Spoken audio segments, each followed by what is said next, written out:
Evening, Dara. Good evening, Nathan. So a lot of talk about this, that both these sides are in bonus territory getting to a final. New management, a lot of experimentation going on, but it's ended up being a relatively good league campaign for both, particularly for Kerry, I guess. And talk of where this ranks in importance in the season. In Mayo, there's a conversation of, is it more important to win a league title, to win that national title for a first time since 2001, or maybe showing that they're better than Roscommon and Galway and winning a Connacht title back is of greater importance. Where do you stand on how important actually coming away with the silverware is for where these two counties are at the moment? It's becoming more and more important. I think the league is proving to be a very accurate hierarchy. If we ignore Dublin in Division 1, we're all assuming that there's other factors at play there, that they're quite content where they are. But in terms of teams number 1 to team 32 in the National League, it seems to be a very fair reflection of the hierarchy in Gaelic football at the moment. And I think both teams going out on Sunday will want some bit of silverware.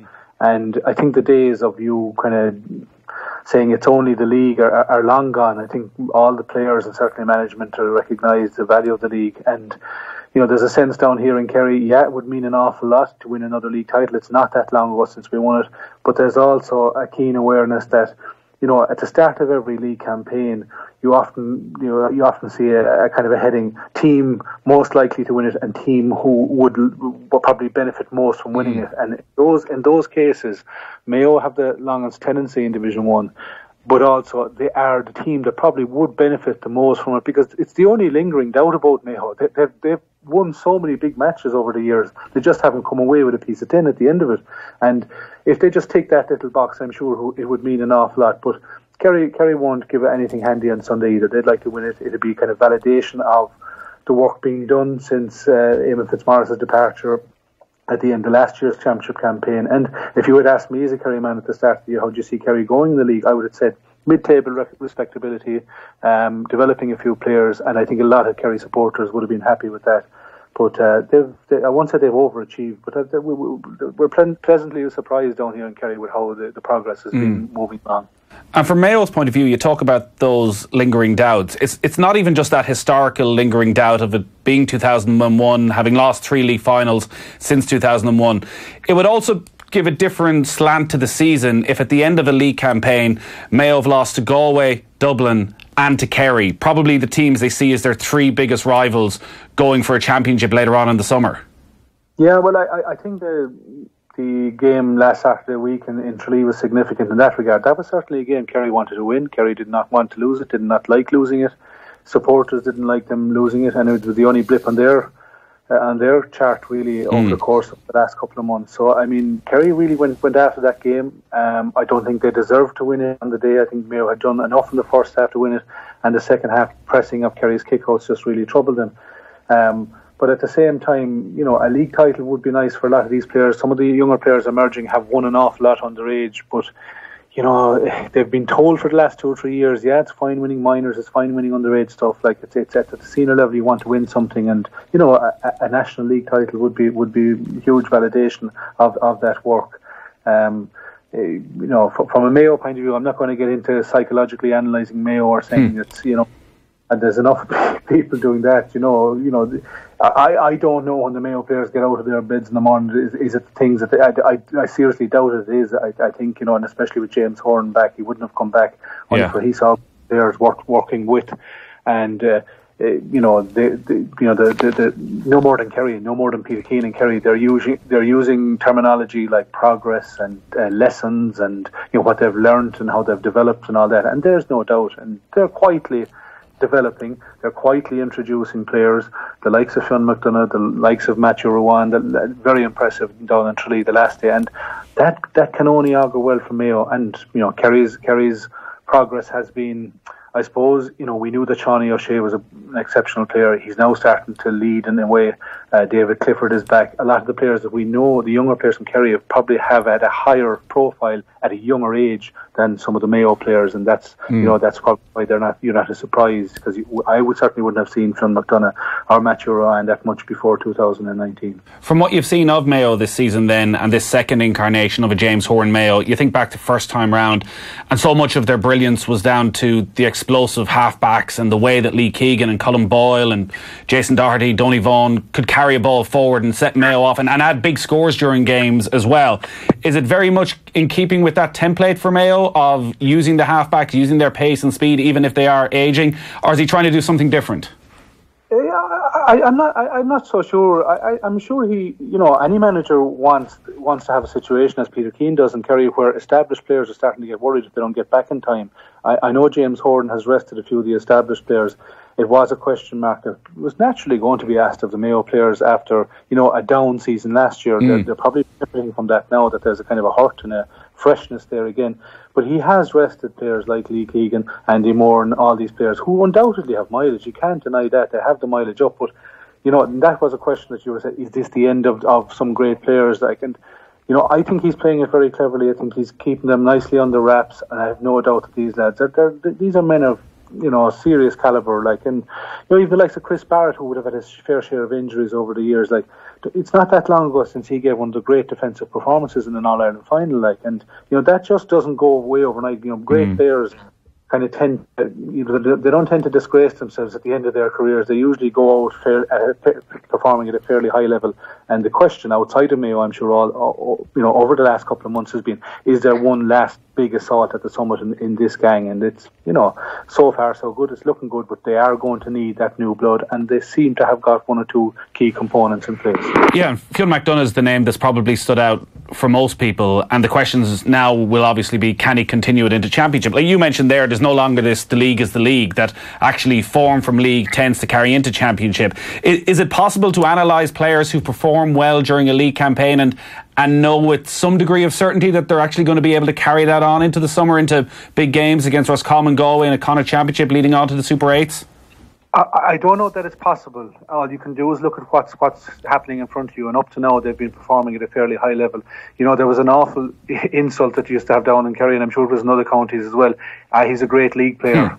And that was a kind of certainly wasn't meant as a compliment, and that fear is always going to be there. The air is going to get a bit more rarefied the further up you move. But I suppose the point is, in the recent years, is that gap between league and championship isn't as big as it used to be.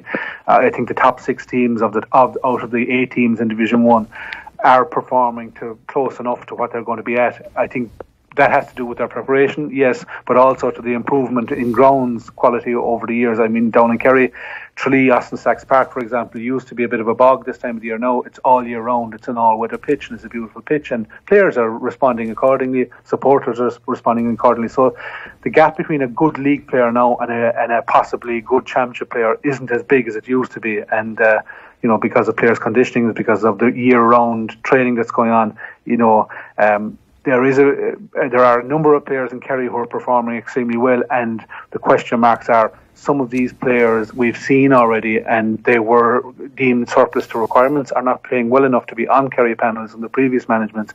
Are they, maybe has something changed? Have they been given better instruction? Are they, at a stage of their career where they've realised it's now or never? Yeah. What's your sense on that? My sense, I would be a doubting Thomas. In that, I would be cynical enough when it comes to that. Again, you can only, and I wouldn't, say judge players, but you can only kind of make your own judgments based on what you're seeing. Up to now, they have been very impressive players. And I would mention specifically Tommy Welch, for example. That poor lad went through hell with injuries, I'd say. And, coming back into the Kerry setup, and I suppose if you had that time back between management and player, they probably wouldn't have brought him back in as soon as they did, and kind of put the spotlight on him immediately. He needed to get his games, get his form back, as he did in last year's county championship, as he did with his club. And, I suppose the one big thing that's coming out of this debate, not just in Tommy Welch's case, but in this number of Kerry players, is the current management seem to have the county championship as a good yardstick, and players seem to have rehabilitated themselves or put themselves forward in last year's county championship, and that keeps the rest of us happy, don't we? People who are involved in club football, people who are who are saying, look, there is a value to having a good county championship campaign. The minute this National League gets played now this weekend in Kerry, you're going to be into club championship, and it's serious football. Teams in Kerry have adapted very well in the last year or two to the club month of April, and they are putting an awful lot in earlier in the year to get those important games played. But Tommy Walsh is a case in point. Jack Sherwood would have put in a good campaign last year with East Kerry in the county championship, and that's good. That rising tide lifts a lot of boats. That gives other club players a sniff at a county jersey as well. But to answer your question, are you convinced in late March of these guys' credentials, for possibly taking on the Mayos, the Dublins, the Tyrones and the Donegals and the Galways? You won't know until they're tested, their road tested, come Super 8s. Yeah, I guess most people are coming round to certainly being convinced about Kerry's firepower, and David Clifford could be back this weekend. Obviously Sean O'Shea's had an outstanding league campaign. You throw in James O'Donoghue and Paul Ganey, and there's a huge amount of talent there. Some of the questions now are probably focusing on Kerry, whether they're All-Ireland contenders and whether they have improved defensively, and Peter Keane made no secret that was one of his main aims for this league campaign. Mayo and Kerry conceded the fewest amount of scores throughout the Division 1 campaign. Have you noticed enough defensively that they are a more solid unit, that when they go up against, if it's a Mayo forward line firing on all cylinders, or more importantly a Dublin forward line firing on all cylinders, that they've learned a few lessons from the last couple of years? Well, I'd say more importantly and more immediately Mayo at this stage, really, to be honest with you, and that's the immediate concern. You've seen what you've seen. Yes, the stats will tell you that they're defending better. Your two eyes and ears will tell you that they're probably working that bit harder. It has been a hallmark of Peter Keane's 3 years in minor grade, for example, and Tommy Griffin would have put an awful lot of work in defensively as well, is that they did perfect the art of swarming in 2s and 3s and stripping possession quite legitimately, and they were very, very good at that at minor level. Not so much with the same players. A lot of those lads have have yet to come through, but they are certainly more energised for some reason or other. I always think back to the Kerry Monaghan game in Clones last year, where David Clifford had the late equaliser. That game Kerry really needed to get a result out of. They really needed to win it, and at times you just felt they were playing within themselves, that they might make one or two tackles, but I would say if you were analysing tackle counts, which I'm sure management I certainly wouldn't have that much of an interest in it, but I'd say the tackle counts have gone up an awful lot. I think lads are keen to impress in the early stages of the league. I think possibly they've put in a pre-season where their fitness levels will allow them to go from A to B to C to D and to E and F if necessary, to tackle and to get tackles in, and that's very obvious. Have they become better defenders? Have they found better defenders? I'm not convinced of that either. I think what we have is a lot of similar type defenders, excellent footballers, love to bomb forward. And in our time, and I'm not so much sure that it's changed a whole lot, the suspicion always of these backs that like to bomb forward is, well, can they defend and do they relish defending? There aren't that, not just in Kerry, it's not just a Kerry thing, there aren't that many defenders out there anymore who actually relish the half acre of space, who relish showing the skills of defence. I'm thinking specifically of the likes of Mark O'Shea, Tom Sullivan, Mike McCarthy, Seamus Moynihan, and these lads who would have played in a different era, played in a different type of game, but would actually relish the one-on-one combat, the acre of space in front of them. And that's just disappeared from the game. It's just the nature of it, the way the systems have worked in the last, I suppose, since the emergence of Donegal in 11 and 12, where players help each other defend as opposed to the art of individual defending. I'm not so sure it's going to make a comeback this year either, but they are certainly working harder. The stats look like, Kerry are better defensively, but they still have an awful lot of players that like attacking, and that, your lingering suspicion is that maybe they don't like defending. We're not sure yet. So, as you say, maybe if they're not happy just defending, and if the art of a one-on-one defensive battle is being lost, tactically then, what's he doing? Are they still swarming more men back behind the ball at times, Kerry, that maybe they got a little bit of stick for in that opening game against Tyrone? Like, the game that still stands out of the last couple of years for Kerry is that All-Ireland semi-final against Mayo, when they were ripped apart back in 2017, and it felt like one of the most naive defensive performances we've seen at Croke Park. Presumably we're never going to see anything like that under Peter Keane. Yeah, if you go back to that game, and it's interesting that you do mention that game, and I would mention one player in the context of that game, for example, Thomas Sullivan from Dingle. He was a rookie thrown in at the deep end that day, asked to perform a role that he was well capable of performing, but it just did not work out on the day for Kerry or for Thomas Sullivan himself. And now he's gone on to become the best player in the county championship last year, and a solid defensive performer who gives you an attacking platform, as we saw against Monaghan last year above in Clones in the championship. So he's moving in from being a rookie to being a kind of a semi-established championship performer. I think probably what's changed is that they've there has been a bit of renewal through no fault of their own. The Donoghue Welches and these lads, the Anthony Mahers, the Darren O'Sullivans, they had reached a natural end to their careers and they had outstanding careers. But you're replacing them with the likes of Dara O'Cinneide, Gavin O'Brien, these lads, and Sean O'Shea, who can not only get back and help their defence, but can get back up the field and be more of a threat than maybe those players, the aforementioned players, were at the latter stages of their career. And that's what hurts opposition. Yeah. That you have these guys who are extremely athletic now, who actually keen to impress, who aren't sure of their places on the team, and who want to show this is what I'm capable of doing. I mightn't be playing that well, but I can still guarantee you a certain work rate. And so far, so good from Peter Keane's point of view, because he's now in a position where he has, who previously established forwards like Paul Ganey, starting to maybe look over his shoulder and say, geez, I need to reach a certain level of performance a little bit earlier in the year now to get my place. But there's no doubt that the half-forward line in particular are working that harder, and that's just natural. There's been an age drop there all of a sudden, where players just have more legs and are probably less tactical and more enthusiastic than the previous incumbents.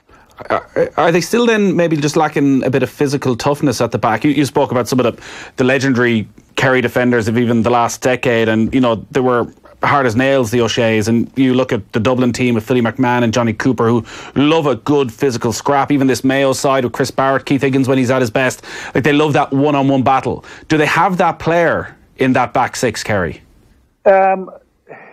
Probably not, but I mean, do they have the player that can become that way? Yes, no doubt. They're pliable, malleable. They're capable of taking lessons on board. I mean, Peter Crowley is an established performer, but established as a half backline man. Would have seen him against Mayo, for example, in 2014 semi-final, the drawn game in Croke Park, where he's the winning of a game. We talk about Donoghue to win that game or to draw that game. It's Peter Crowley winning breaking ball under David Moore and ahead of that move really that wins that game. And Crowley, has seemed to have reinvented him. He doesn't look, for some reason, he doesn't look as bulky as he used to be. He seems to have, I won't say slimmed down, but he seems to has been, he's got more mobile, and he doesn't fill out as much as he was maybe a year or two ago. They have players that are probably going to be asked to play in positions that they normally wouldn't.